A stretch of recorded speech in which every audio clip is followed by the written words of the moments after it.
नमस्कार दोस्तों, आप सभी लोगों का directstudy.com पे मैं रोहित कुमार बहुत बहुत स्वागत करता हूं। आज के क्लास में हम लोग साइंस का मॉडल क्वेश्चन करेंगे, केमिस्ट्री का। आपको पता है पहला चैप्टर का लास्ट वीडियोज है आज, तो आइए इसकी शुरुआत करते हैं। पहला कुछ टॉपिक आ रहा है, एक यौगिक के संदर्भ में निम्न कथन सही नहीं है कि यौगिक में उसके अवयवी तत्वों के भौतिक गुणधर्म विद्यमान होते हैं। ये लाइन गलत है कि यौगिक में उसके अवयवी तत्व के जो भौतिक गुण है वो विद्यमान रहते हैं। यौगिक बना यानी कि भौतिक गुण गया। कहा जा रहा है जब दो या दो से अधिक पदार्थ एक निश्चित अनुपात में आपस में जुड़ते हैं तो यौगिक का निर्माण होता है। जैसे कैल्शियम ऑक्साइड अगर कार्बन डाइऑक्साइड गैस से जुड़ रहा है तो कैल्शियम कार्बोनेट बन रहा है।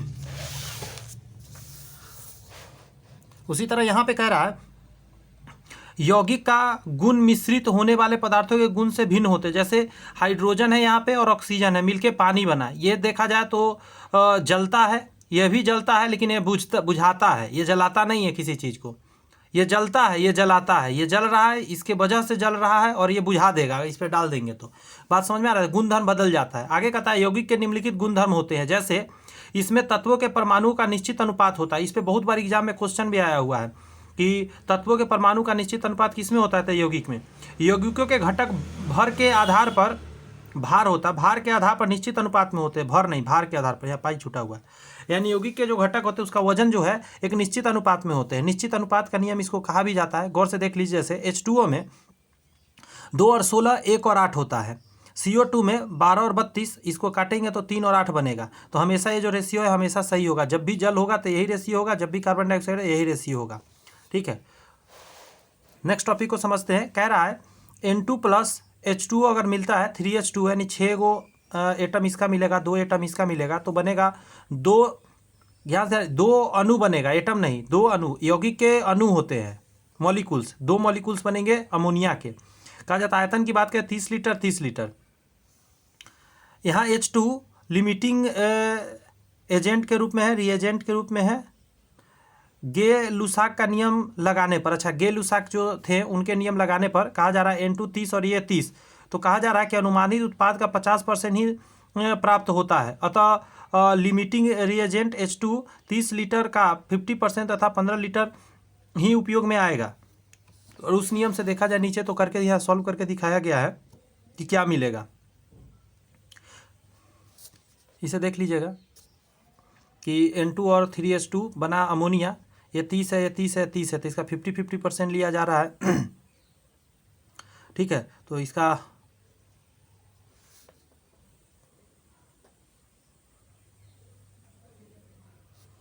एक मिनट, यहाँ कुछ मिस्टेक लग रहा है हमको। कह रहा है अनुमानित उत्पाद का 50% प्राप्त होता है। अतः लिमिटिंग एजेंट H2 30 लीटर 50% तथा 15 लीटर ही उपयोग में आएगा। अच्छा, इसका 50% सही है, इसका 50% ही यूज में आएगा, तो 15 लीटर ही इसका प्रयोग में आएगा। आगे कहता है H2 का आयतन जो अभिक्रिया करता है वो 15 लीटर है। N2 का आयतन जो अभिक्रिया करता है 5 लीटर है। आगे कहा जा रहा है कि NH3 का आयतन जो निर्मित होता है वो 10 लीटर है। H2 का आयतन जो बच जाएगा वो ये, इसका 5 लीटर यूज हुआ, इसका 15 लीटर, बना कितना 10 लीटर, तो इसका कितना बच गया वो घटा के लिखा गया है यहाँ पे। ठीक है, वही बात यहाँ लिखा गया है। ये इस जो प्रोसेस चल रहा है कि हमने डाला 30 लीटर, हमने डाला 30 लीटर, लेकिन बनना चाहिए 30, लेकिन बन तो इतना 10 लीटर रहा है। ऐसा क्यों होता है? तो इस नियम को ही बोला जाता है गे लुसाक के नियम। मतलब ऐसा नहीं है कि आपने जितना डाला उतना ही बनेगा, रिएक्शन जितना उसको करना है उतना ही करेगा। आगे कहा जाता है दिगंशी क्वांटम संख्या इलेक्ट्रॉन का कोणीय संवेग परिभाषित करता है। ये डायरेक्ट लाइन याद रखना है कि दिगंशी क्वांटम संख्या इलेक्ट्रॉन के कोणीय संवेग को बताता है। उपकक्षा में उपस्थित इलेक्ट्रॉन का कक्षीय कोणीय, एक फार्मूला दिया गया है यहाँ पे, आप देख सकते हैं। एक और चीज़ यहाँ देख लीजिए जरा कि दिगंशी क्वांटम संख्या का उपकक्ष का आकार भी बताता है। उपकक्षीयों का आकार निम्न है, जैसे उपकक्षा का नाम और आकार। S उपकक्षा को गोलाकार ऐसे सूचित करते हैं, P उपकक्षा का डमरूकार ऐसे करते हैं, D उपकक्षा का द्विडमरू आकार ऊपर नीचे दो तरफ से, F उपकक्षा का जटिल होता है। इसका स्क्रीनशॉट कर लीजिए, क्वेश्चन 4 नंबर से मैच करा लीजिएगा। यहाँ ध्यान दीजिए, एक लाइन यहाँ पे ऊपर वाला क्वेश्चन का था कि लोहा 8 वर्ग का तत्व है, यह लौह चुंबकीय पदार्थ है। 8 वर्ग में होने के कारण यह लौह चुंबकीय पदार्थ है। इलेक्ट्रॉन के संदर्भ में गलत कथन है कि इलेक्ट्रॉन का द्रव्यमान न्यूट्रॉन के द्रव्यमान के बराबर होता है। इलेक्ट्रॉन का द्रव्यमान न्यूट्रॉन के बराबर नहीं होता है। जैसे यहाँ देख सकते हैं कि इलेक्ट्रॉन से संबंधित कुछ तथ्य जानिए। इलेक्ट्रॉन की बात यहाँ पे पूरा है। खोजकर्ता जे थॉमसन है। इलेक्ट्रॉन को खोजने वाले कौन थे? जे थॉमसन थे। द्रव्यमान इसका 9.1 × 10⁻31 kg है। स्थिर रहता है। नाभिक के चारों ओर विभिन्न कक्षाओं में चक्कर भी लगाता है। आवेश की बात करें तो -1.6 × 10⁻−19 है। प्रकृति की बात करें ऋणात्मक कण है। इलेक्ट्रॉन का सब बात बताया गया। आगे पढ़िए। कह रहा है कि परमाणु के 3 मूल कण होते हैं, इलेक्ट्रॉन, प्रोटॉन और न्यूट्रॉन। कह रहा है द्रव्यमान के आधार पर देखा जाए न्यूट्रॉन सबसे भारी होता है, उससे हल्का प्रोटॉन और सबसे हल्का इलेक्ट्रॉन होता है।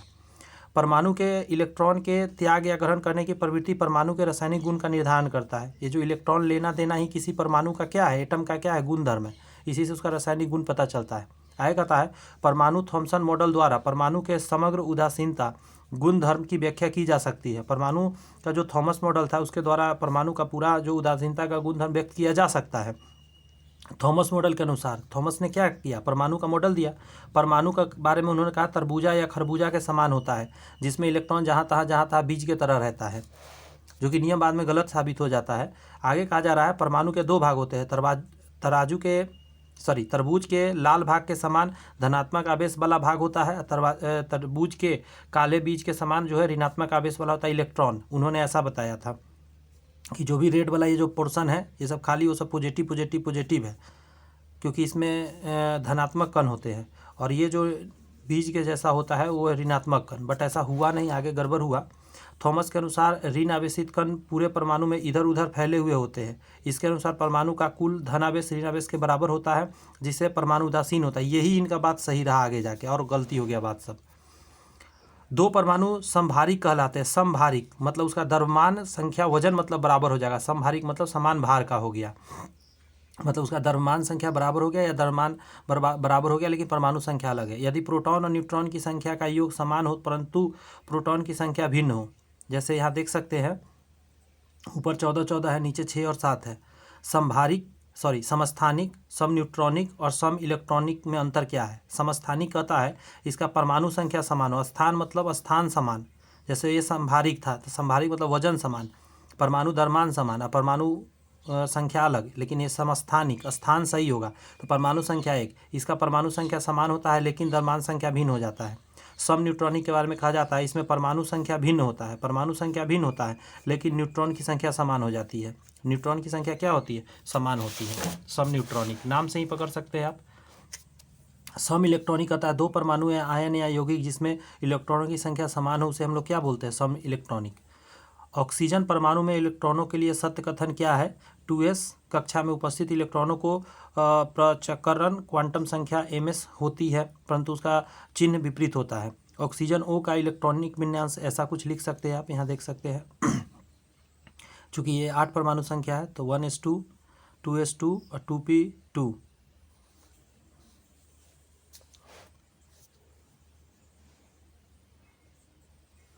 एक 8 होता है कि 6 होता है? Hydrogen, helium, lithium, beryllium, boron, carbon, nitrogen, oxygen. ठीक है, 8 होता है। ऑक्सीजन 16वें वर्ग में चाल्कोजेन का तत्व है, ये भी याद रखिएगा। ऑक्सीजन चाल्कोजेन का तत्व कहलाता है। ऑक्सीजन संबंधित कुछ तथ्य को समझिए। कह रहा है वायुमंडल में गैस के रूप में दूसरा सर्वाधिक 21% की मात्रा में ऑक्सीजन ही पाया जाता है और 78% क्या है? वातावरण में नाइट्रोजन है। ठीक है। पृथ्वी के भूपट्टी में तत्व के रूप में सर्वाधिक मात्रा में ऑक्सीजन ही 46.6% है। भूपट्टी में ये शब्द याद रखिए, पृथ्वी के भूपट्टी में 46.6%, सबसे ज़्यादा यही है। कहता है इसके 2 अप्रूप है, O2 एक ठो है और एक ओजोन है। ओजोन भी कितना इंपॉर्टेंट है और O2 कितना इंपॉर्टेंट समझ ही सकते हैं। यह प्रबल ऑक्सीकारक गुणधर्म पदार्थ है जो खाद्य पदार्थ, अपशिष्ट पदार्थ और कोशिकाओं के ऑक्सीकरण कर देता है, खराब कर देता है तुरंत। K+Cl- Ca2+ Sc3+। सम इलेक्ट्रॉन स्पीसीज है, इलेक्ट्रॉन सब में समान है, आप देख सकते हैं यहाँ पे। जैसे यहाँ ऐसे समझिए, इस चीज़ को बड़ा अच्छा से समझा दिया गया है यहाँ पे। देखिए कह रहा है पोटेशियम में +1 है, यानी 1 इलेक्ट्रॉन या किसी को दे देगा। क्लोरीन में -1 है, मतलब माइनस है, तो इसका मतलब 1 इलेक्ट्रॉन कहीं से ये ले लेगा। ये धातु है तो ये इलेक्ट्रॉन देगा, तो 2 प्लस का 2 इलेक्ट्रॉन किसी को दे देगा। स्कैंटियम उसी तरह है, तो ये 3 इलेक्ट्रॉन कहीं ना कहीं से लेगा। प्लस बनने का मतलब है दे देगा किसी को, ये 3 इलेक्ट्रॉन दे देगा। ठीक है, तो सब में इसमें से क्या बचा, 18 बचा। वैसे तत्व के परमाणु या आयन जिसमें कुल भिन्न लेकिन इलेक्ट्रॉन की संख्या समान हो सम इलेक्ट्रॉनिक कहलाते हैं। जैसे आप देख सकते हैं सारे चीज़ हो गए। एक परमाणविक कक्षा के संबंध में असत्य कथन है कि यह इलेक्ट्रॉन के पाए जाने वाले न्यूनतम प्रायिकता प्रदर्शित करता है। परमाणु कक्षा तथा कक्षक के अंतर बहुत इंपॉर्टेंट है, बहुत इंपॉर्टेंट। परमाणु कक्षा ऑर्बिट और ऑर्बिटल। नाभिक के चारों ओर का वृत्ताकार पथ जिस पर इलेक्ट्रॉन चक्कर लगाता है उसे कक्षा कहते हैं। नाभिक के चारों ओर त्रिविमीय क्षेत्र जहाँ इलेक्ट्रॉन के पाए जाने की संभावना सर्वाधिक होता है उसे कक्षक बोलते हैं। यह इलेक्ट्रॉन के तलीय गति को व्यक्त करता है, कक्षक होता है। यह इलेक्ट्रॉन के त्रिविमीय गति को व्यक्त करता है, कक्षक होता है। सभी कक्षा वृत्ताकार होता है लेकिन सभी कक्षक की भिन्न आकृति होती है। जैसे एस गोलाकार, पी डमरूकार, डी द्विडमरूकार। थोड़ा देर पहले हम दिखाए थे SPDF। आगे कहता है इसका दिशात्मक गुण नहीं होता है, इसमें दिशा का गुण नहीं होता, लेकिन कहता है सभी कक्षक की दिशात्मक विशेषताएं होती है। कक्षा में अधिकतम इलेक्ट्रॉन की संख्या 2n² होती है। कक्षक में अधिकतम 2 इलेक्ट्रॉन हो सकते हैं, अधिकतम 2 ही इलेक्ट्रॉन हो सकता है, इसमें 2n² रहता है। यह है KLMNOP, यही है। आई है SPDF। बात समझ में आ रही है? SPDF करके ये होता है और इसका होता है KLMN। परमाणविक कक्षक का अभिविन्यास चुंबकीय क्वांटम संख्या द्वारा प्रदर्शित होता है।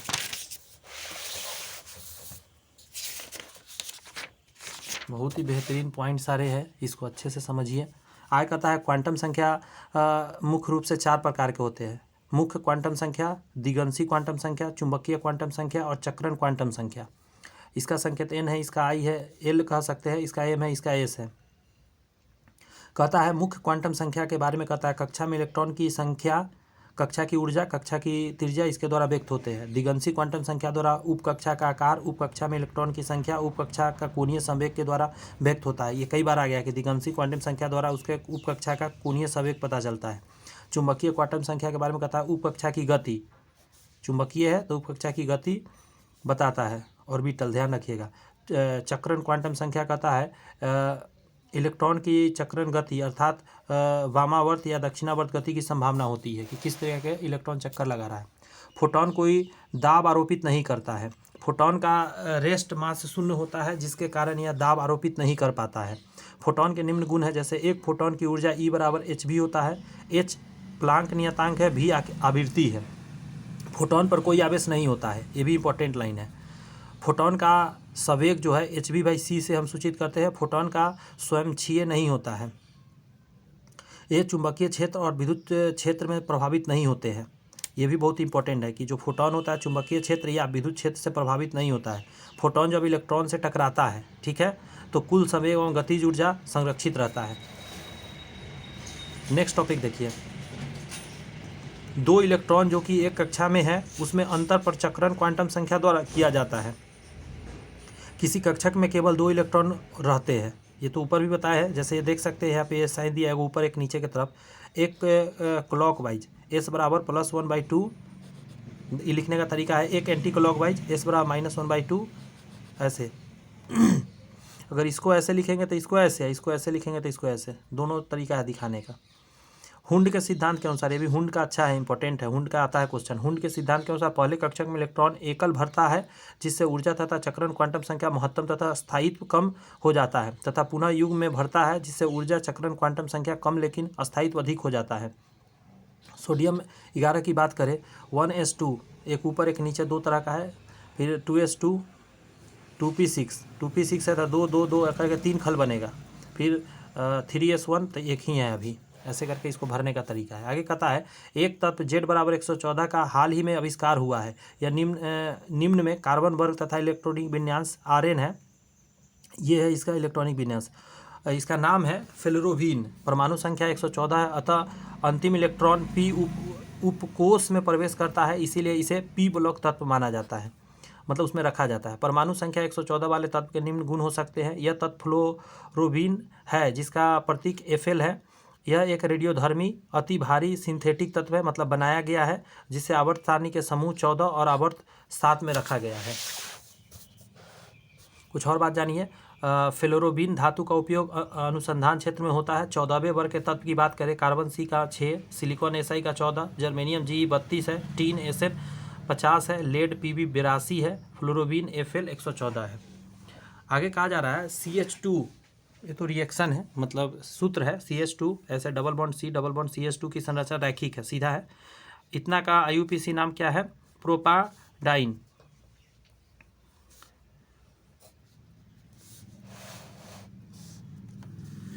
आगे आइए, कर रहा HFHCl और HBr की आबंध वियोजन ऊर्जाओं का सही क्रम इस प्रकार है। HF से छोटा है HCl का, फिर HBr का।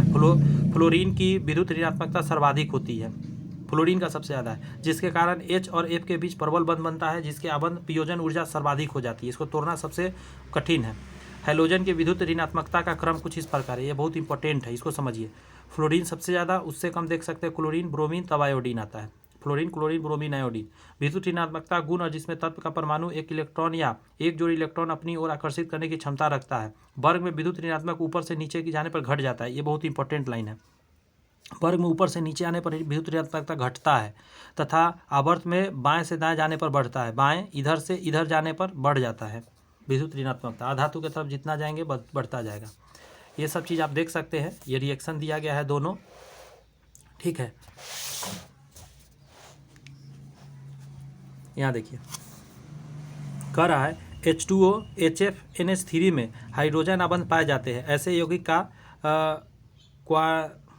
क्वांथिक मुख्य रूप से हाइड्रोजन आबंध की प्रबलता और हाइड्रोजन आबंधों की संख्या पर निर्भर करता है। यौगिक के क्वथनांकों का घटना सही क्रम इस प्रकार है। इससे सबसे देर से ये खौलेगा, उससे पहले ये, और सबसे जल्दी ये खौल जाएगा। H2O HF और इतना का क्वाथना बॉइलिंग पॉइंट कुछ इस प्रकार 100 डिग्री, 20 डिग्री और -33 डिग्री। पानी का क्वाथम उच्च होता है। एकल HF के बीच हाइड्रोजन बंध की प्रबलता एकल जल के HO के बीच हाइड्रोजन बंध से अधिक होता है, लेकिन H2O में 2 हाइड्रोजन परमाणु, जिसके कारण अंतराण्विक हाइड्रोजन बंधन की प्रबलता में अधिकता आ जाती है, मतलब 2 हाइड्रोजन होने की वजह से ज़्यादा स्ट्रांग हो जाता है। आगे ये इंपॉर्टेंट लाइन है कि क्षार धातुओं के मामले में सहसंयोजी लक्षण के निम्नलिखित घटनाक्रम हो सकता है। Mi, MBr, MCl, MF।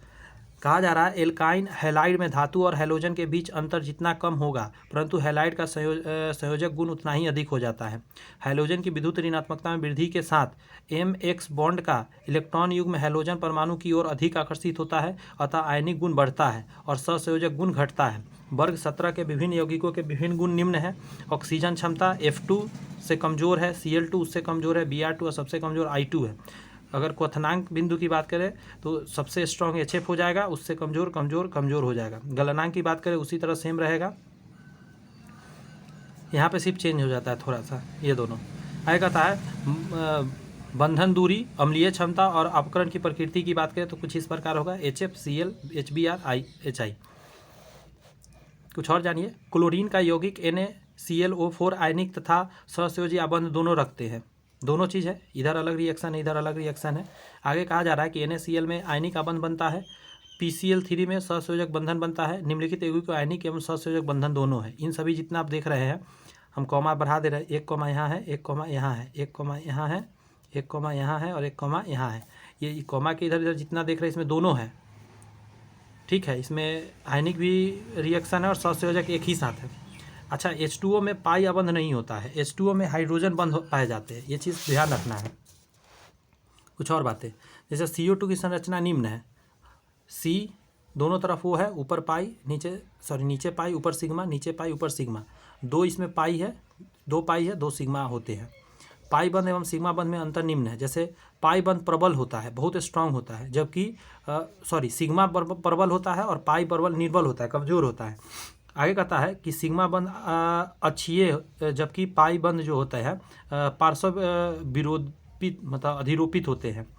प्रबल अम्लीय विलयन वह है जिसमें pH का मान 0 हो जाता है। pH मान जिसकी विलयन 0 से 14 तक पाया जाता है। pH किसी विलयन का हाइड्रोजन आयन की सांद्रता का ऋणात्मक लघुगणकीय मान माना जाता है, जैसे pH बराबर -log10 हाइड्रोजन बंध माना जाता है। जिस विलयन का हाइड्रोजन आयन सांद्रता जितना अधिक होगा उसका पीएच मान उतना ही कम होता है और उतना ही अधिक अम्लीय हो जाता है वो। जैसे यहाँ देख सकते हैं विलयन में पीएच 0 है तो सबसे प्रबल ये अम्लीय है। पीएच 1 से 7 के बीच में है तो विलयन अम्लीय होगा, और पीएच 7 होगा तो विलयन उदासीन होगा, और पीएच 7 से 14 के बीच में होगा तो विलयन क्षारीय माना जाएगा। ये रिएक्शन देख लीजिए, सॉरी मैं ऊपर कर दे रहा हूँ, स्क्रीनशॉट इसका कर लीजिए, पीडीएफ से मिला लीजिएगा 24 का, आ गया ये। एल्युमिनियम यानी गलित में उपयुक्त आयन उपस्थित होते हैं, Al2O3, तो यहाँ देख सकते हैं Al2Al3 + 3O2। एल्युमिनियम 3 आयनों के मुक्त कर सकता है। CCl4 कार्बन टेट्राक्लोराइड सहसंयोजक यौगिक है, अतः यह आयनों के मुक्त नहीं कर सकता है। CCl4 को पायरीन कहा जाता है और कार्बन टेट्राक्लोराइड भी कहते हैं। यह एक प्रकार का विस्फोटक है। पायरीन का उपयोग सभी प्रकार के आगों को बुझाने में प्रयोग है। आगे कहता है कैल्शियम क्लोराइड CaCl2 ठोस अवस्था में आयनिक यौगिक होते हैं, इसमें मुक्त रूप से आयन नहीं पाए जाते हैं। एथाइन में बंध लंबाई न्यूनतम होता है। आगे देख सकते हैं जैसे एल्केन ये रहा, एल्कीन ये रहा, एल्काइन ये रहा। एल्केन एल्कीन एवं एल्काइन में 5 गुण क्रमशः है, 25%, 33%, 50%। एल्केन एल्कीन एवं एल्काइन का क्रमशः बंध ऊर्जा इस प्रकार है, ये सब दिया गया है, ये आपके काम का नहीं है, एग्जाम वगैरह में नहीं आते हैं। 27 के लिए स्क्रीनशॉट कर लीजिए, इसे मिला लीजिएगा। 28 के लिए कर लीजिए। आइए 29 को समझिए। कह रहा है 88Ra226 अल्फा कण, तो यहाँ पे देख सकते हैं 86 हो गया, और इसमें 2 कमता है, इसमें 4 कमता है, ये ध्यान रखिएगा। अल्फा कण निकलने पर यही बीटा होता तो नीचे वाला में 1 बढ़ जाता, ऊपर वाला में कोई चेंजिंग नहीं आता। यहाँ वही कह रहा है कि अक्रिय गैस जो शून्य वर्ग के अंतर्गत आता है, रेडियो सक्रिय पदार्थ द्वारा अल्फा किरण के उत्सर्जन पर परमाणु संख्या 2 अंक घटता है, देखिए यहाँ पे लिखा गया है, और द्रव्यमान संख्या 4 अंक घटता है। और रेडियो सक्रियता पदार्थ बीटा किरण के उत्सर्जन से परमाणु संख्या में 1 की बढ़त होती है, ठीक है, और परमाणु भार में कोई चेंजिंग नहीं आता, यानी ऊपर वाला सेम रहेगा। शून्य वर्ग के है helium, neon, argon, krypton, xenon और रेडॉन, ये सारे क्या है, अक्रिय गैस है, 0 वर्ग बोला जाता है इसको। कहता है कॉफ़ी में सबसे महत्वपूर्ण उत्तेजक कैफीन होता है, और चाय में सबसे महत्वपूर्ण जो है कैफीन है, ठीक है, दोनों में सेम चीज़ है। चाय में निम्नलिखित एल्केलाइड पाए जाते हैं, जैसे कैफीन, थियोब्रोमाइन और थिएक्राइन। चाय की पत्तियों में 3 से 4% मिथाइल जैंथिस भी पाए जाते हैं। एल्कालाइड पौधों द्वारा निर्मित द्वितीयक मेटाबोलाइट्स होते हैं।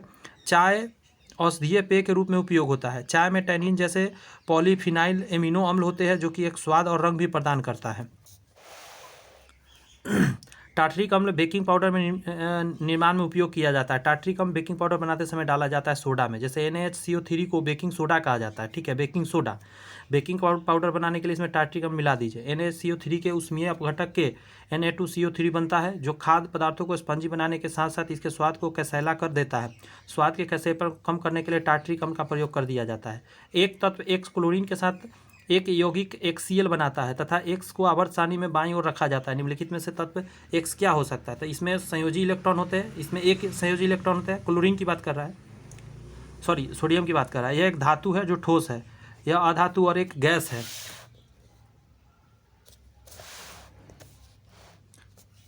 एक सेकेंड, थोड़ा जूम आउट हो गया, हाँ आ गया। जैसे देखिए यहाँ पे सोडियम हो सकता है NaCl, और एक अधातु होगा और गैस होगा, उस समय HCl होगा। दोनों कंडीशन में ये लागू होता है। यह तत्व क्षार धातु Na, K आदि या H2 गैस है। धातु आवर्त सारणी के बाएं भाग में पाए जाते हैं। धातु के अंतिम कक्षा में 1, 2 या 3 इलेक्ट्रॉन होते हैं, ये इलेक्ट्रॉन लिखा गया है। धातु अतिक्रियाशील होते हैं। जब बेकिंग सोडा के गर्म किया जाता है तो ये सोडियम कार्बोनेट जल और कार्बन डाइऑक्साइड गैस परिवर्तित करते हैं। इसीलिए क्या बोलता है, जब भी मिला दिया जाता है खाने वाला आइटम में तो उसमें कार्बन डाइऑक्साइड गैस निकलने लग जाता है। ये गलत लिखा गया है यहाँ पे, ये CO2 होगा यहाँ पे। बेकिंग सोडा के निम्नलिखित उपयोग है, जैसे देखिए केक, ब्रेड आदि छिद्रित फूला हुआ चीज़ बनाने में, चर्म रोग के निदान में भी प्रयोग होता है। प्रयोगशाला में अभिकर्मक के रूप में, कच्चे दूध के फटने के समय को बढ़ाने में, कच्चे दूध के फटने के समय को बढ़ाने में भी मिलाया जाता है। अगला कहता है प्रति अम्ल के रूप में भी किया जाता है।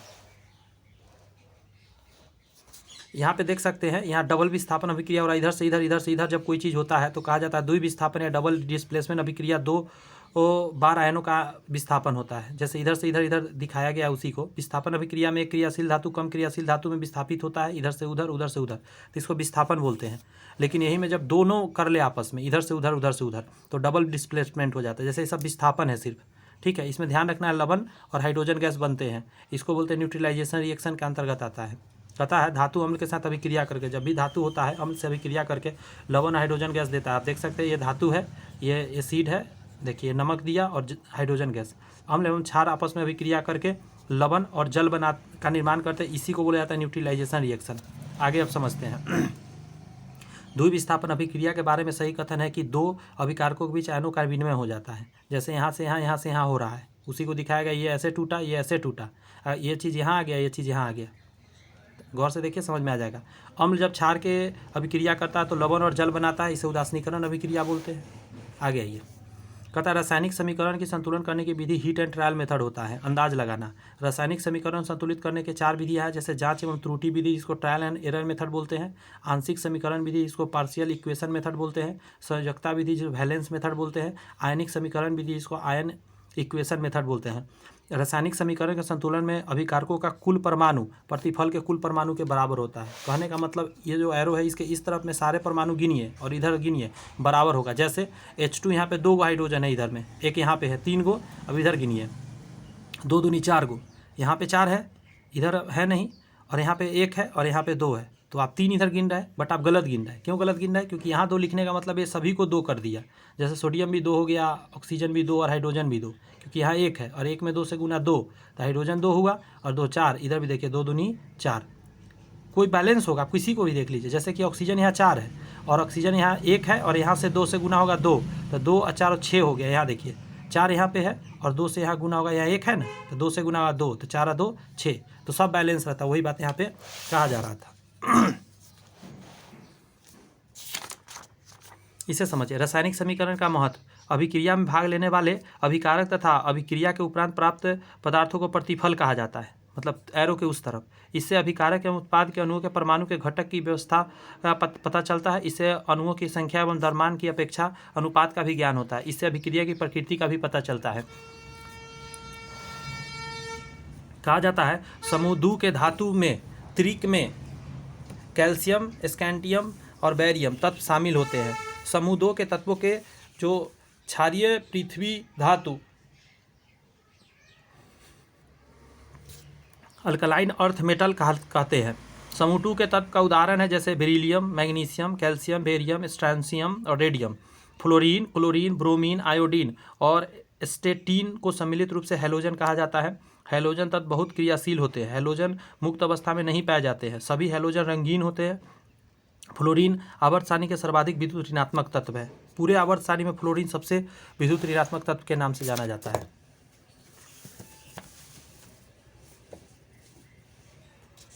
यौगिक X का उपयोग कांच और साबुन का उपयोग उद्योग में किया जाता है। इस यौगिक में क्रिस्टल जल के 10 अणु मौजूद होते हैं। इसके विलयन का pH 7 से अधिक होता है। यौगिक X धोबन सोडा है। क्या होगा ये? धोबन सोडा। जैसे धोबन सोडा का रासायनिक सूत्र Na2CO3 और 10H2O होता है। बेकिंग सोडा का रासायनिक सूत्र NaHCO3 होता है। तो धोबन सोडा अलग है और बेकिंग सोडा अलग है। धोबन सोडा का ये सूत्र है क्योंकि इसमें 10 जल होता है, इसमें नहीं होता है, और यहाँ हाइड्रोजन लगा रहता है, इसमें नहीं रहता है। ब्लीचिंग पाउडर का रासायनिक सूत्र CaOClCl बोला जाता है, या कभी कभी ऐसे लिखा था CaOCl2, तो दोनों एक ही चीज़ है। धोबन सोडा का जलीय विलयन क्षारीय प्रकृति का होगा। फिर कहता है धोबन सोडा अम्ल के साथ अभिक्रिया करके लवण नमक का निर्माण करता है। और एक चीज़ यहाँ अच्छे से समझना है आपको, क्या समझना है उसे मैं बता रहा हूँ।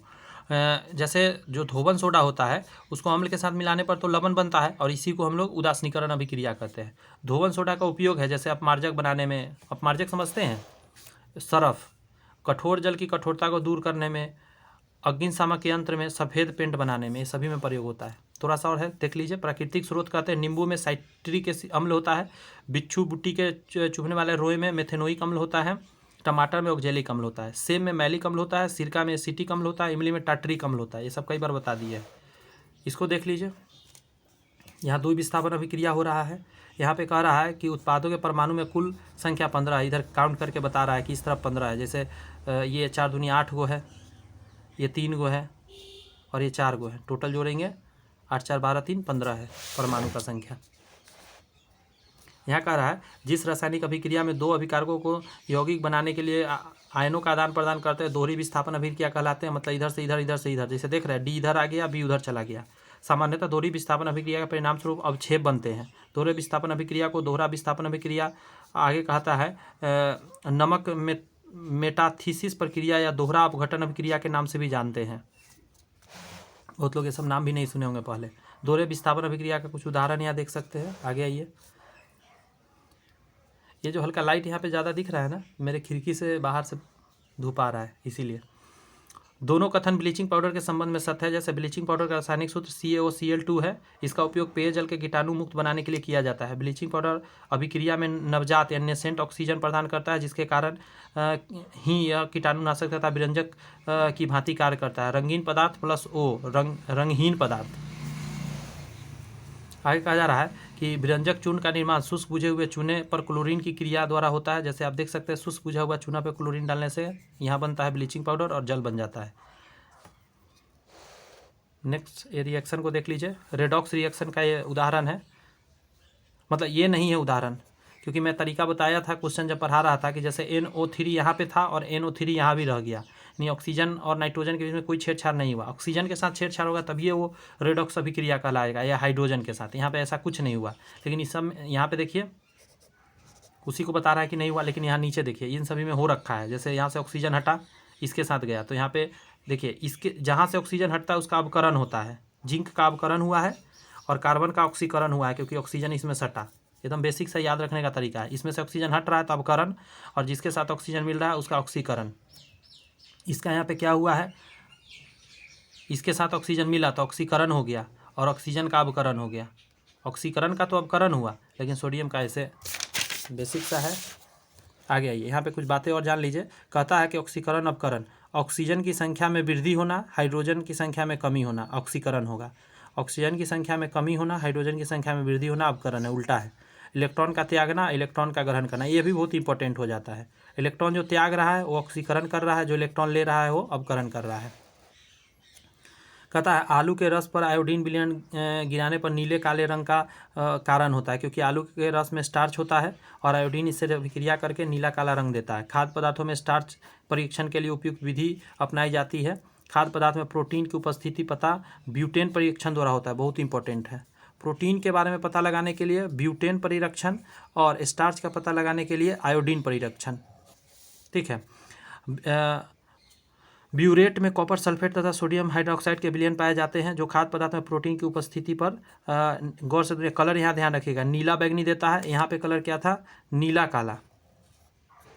ये तीनों को मैं कनेक्ट कर दे रहा हूँ। यहाँ पे नीला काला और प्रोटीन वाला में बैंगनी, नीला बैंगनी। खाद्य पदार्थ यदि संतुलित है तो इसमें 6 मुख्य घटक होना चाहिए। क्या क्या है उसको पढ़ लेते हैं। कार्बोहाइड्रेट हो सकता है, प्रोटीन हो सकता है, वसा, विटामिन और खनिज लवण, इतने चीज़ होंगे तभी वो खाना सही है।